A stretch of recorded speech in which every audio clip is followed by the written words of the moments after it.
Ever get that feeling? Like you're totally alone, even Yeah. when there are people all around. Yeah, you're in a crowded room, but you still feel isolated. It's a struggle so many people are going through, and honestly, it's a much bigger problem than most realize. It is. And today we're going to deep dive into a tool that you might not expect could help combat that loneliness. Uh-oh, what's that? Artificial intelligence. AI. Really? I know, right? It seems a bit counterintuitive, doesn't it? Totally. But AI is actually emerging as this powerful way to help people connect and fight off that feeling of being alone. Interesting. Okay, but how could something, built on ones and zeros really understand something as complex as human emotion? Right. Can AI really get what it means to feel lonely? Well, that's the really fascinating part. AI, especially through this thing called natural language processing or NLP, can analyze not just what we say, but the tone and the context. So it's like AI is reading between the lines. Exactly. It's picking up on all those subtle cues that tell us about someone's emotional state. Wow, so it's more than just lines of code. It's becoming emotionally intelligent. Exactly. AI is becoming emotionally intelligent, and this is where it gets really interesting. Imagine an AI companion, like let's call it companion AI, just to give it a name, Okay, a companion AI. designed to provide personalized support, drawing on tons of research and emotional intelligence data to mimic human interaction in a truly empathetic way. Wait, are we talking about like AI therapists now? Not therapists, but think of it more like a supportive friend. You know, that friend who's always there to listen. I like that. Always there. Always there.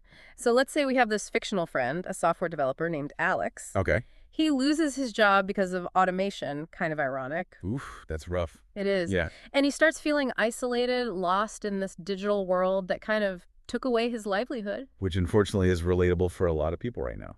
Yeah, job displacement due to AI is a real concern. It is. And it really highlights how technology meant to connect us can sometimes lead to isolation. So Alex's story is kind of a composite, of real experiences we see online. Yeah, it's a growing trend. Definitely. So Alex, feeling really disconnected, turns to this companion AI and just says, I just feel like no one understands what I'm going through. Ugh, it's so hard when you feel like that. It is. And the AI responds. It says, I'm here to listen, Alex. Sometimes just sharing your thoughts can make things feel a bit lighter. What's on your mind? Wow, so it really picks up on his emotional cues and encourages him to open up. Exactly. That's the amazing thing about NLP and machine learning. The AI isn't just using pre-programmed responses. It's analyzing everything. Alex's words, his tone, the whole conversation, to give a truly supportive and personalized reply. That's pretty incredible. It is. But does companion AI just keep Alex in this digital world, offering comfort that doesn't really go anywhere? I mean, that's what I was thinking. Well, that's where things get even more interesting. Companion AI knows that Alex is a software developer, so it suggests that he attend a local coding meetup. Bridging that gap between the digital world and real world interaction. Interesting. So the AI is almost like a stepping stone, encouraging him to connect with others who share his interests. Exactly. I like that. A stepping stone. It is. Companion AI is like this catalyst gently nudging Alex out of his comfort zone and into a room with like-minded people. Right. And at the meetup, Alex finds himself surrounded by other tech enthusiasts, excited to talk about their work, their experiences. Yeah, he's finally connecting with people who get it.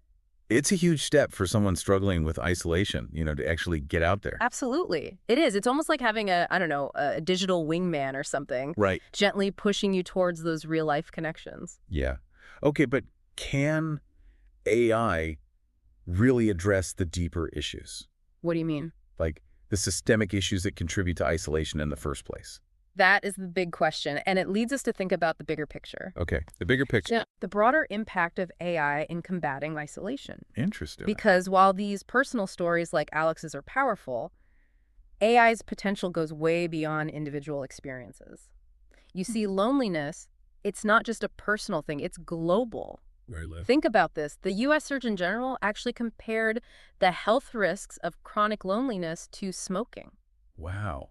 It's a silent epidemic, and it has some serious implications for our well-being. Both mental and physical. Exactly. That's a pretty scary thought. It is. And AI is actually being used to try to tackle this on a global scale. Absolutely. Wow. Japan, for example, they're using AI companions to combat isolation among the elderly. Interesting. And also hikikomori youth. Hikikomori youth. It's basically young people who have withdrawn from society. Oh, wow. Yeah. So these AI companions are designed to provide that daily interaction and support, tailored to their cultural context. So it's not just about having like a random AI chatbot. It's about AI that really understands the nuances of different cultures. Yeah, exactly. That's so important. Cultural sensitivity is key.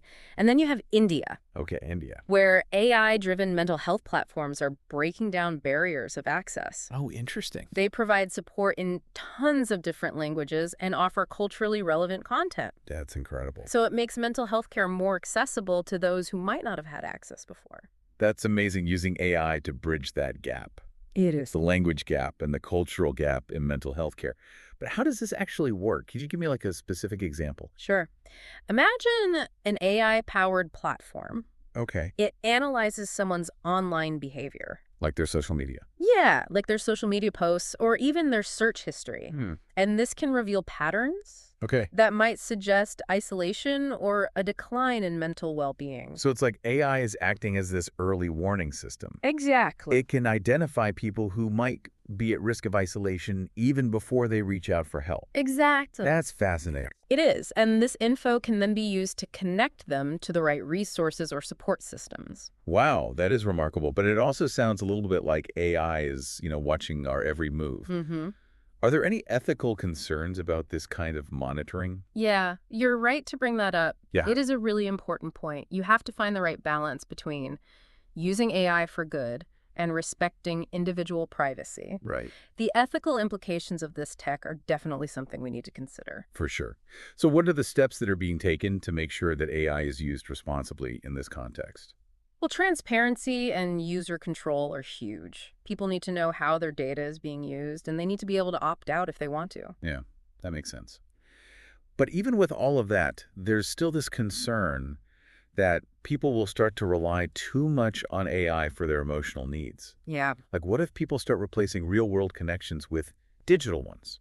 That's a valid concern, and it emphasizes how important it is to frame AI as a tool. It's a tool to enhance human connection, not to replace it. Right. We have to design these AI systems in a way that encourages those real-world interactions and promotes healthy social habits. So it's not about creating AI that isolates people further, No. but AI that actually empowers them to build stronger connections with other humans. Exactly. Okay, I like that.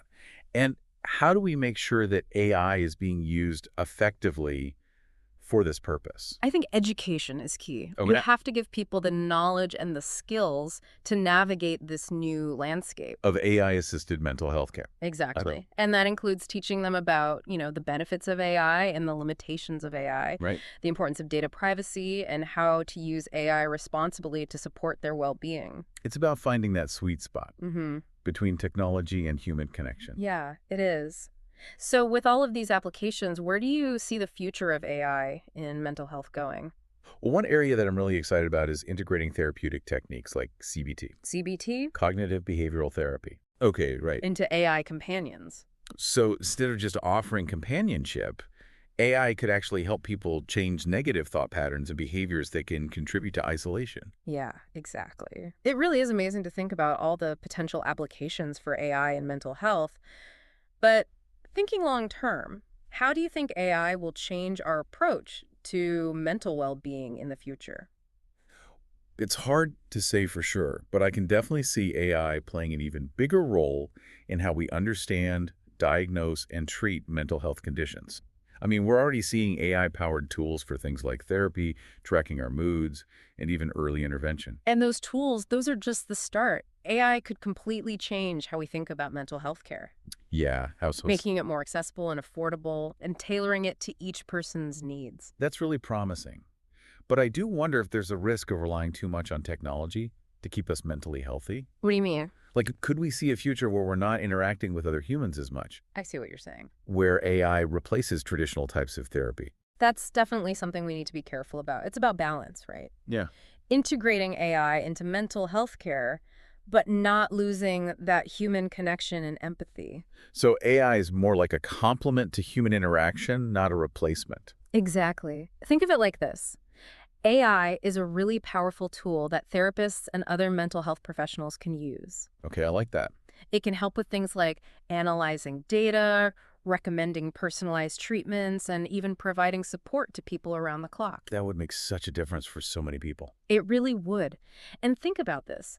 AI could help therapists see patterns in a patient's behavior that they might have missed otherwise, Oh, that's a good point. leading to better diagnoses and more effective treatment plans.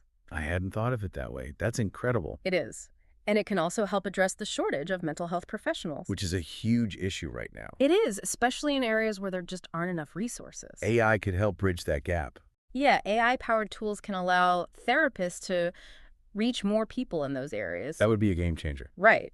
In terms of access to mental health care, it's huge. But even with all these amazing advancements, we can't forget that connecting with other people is still so important. Of course. AI can become really sophisticated, but it will never be able to fully replace human connection, will it? You're absolutely right. It Mhm. can't replicate that warmth and understanding and empathy that comes from interacting with other humans. Exactly. Human connection is at the core of who we are. Right. It's fundamental to our well-being. Totally. And it should always be at the heart of mental health care. AI is a powerful tool that can enhance that connection, but it can never replace it completely. I'm glad we're on the same page about that. This deep dive has been incredibly insightful. I feel like we've learned so much about how AI is being used to tackle something as complex as isolation. Me too. But it's clear that we have to move forward carefully and make sure we're using these powerful tools responsibly. I agree. It's a complex landscape, but the potential is huge. It is. And combining the power of AI with human empathy and expertise, we can really make a difference in the fight against isolation and help create a more connected world. And that's really what it's all about, isn't it? Mhm. Creating a world where everyone feels like they belong, like they're connected. Absolutely. Well, this deep dive has given us all a lot to think about. From personal stories to the impact of AI on mental health care globally, we talk about the benefits, the challenges, and that fine line between technology and human connection. And we're going to leave you with this. Think about what connection means to you in your own life and how AI might be able to support your journey toward greater well-being. It's been great talking about this. It really has. And remember, AI is a tool, and how it impacts us depends entirely on how we choose to use it. Right. By approaching AI development and implementation with mindfulness and ethics, we can harness its power. And use it to promote genuine connection, well-being, and to create a more inclusive and compassionate world for everyone. Thanks for joining us on this deep dive.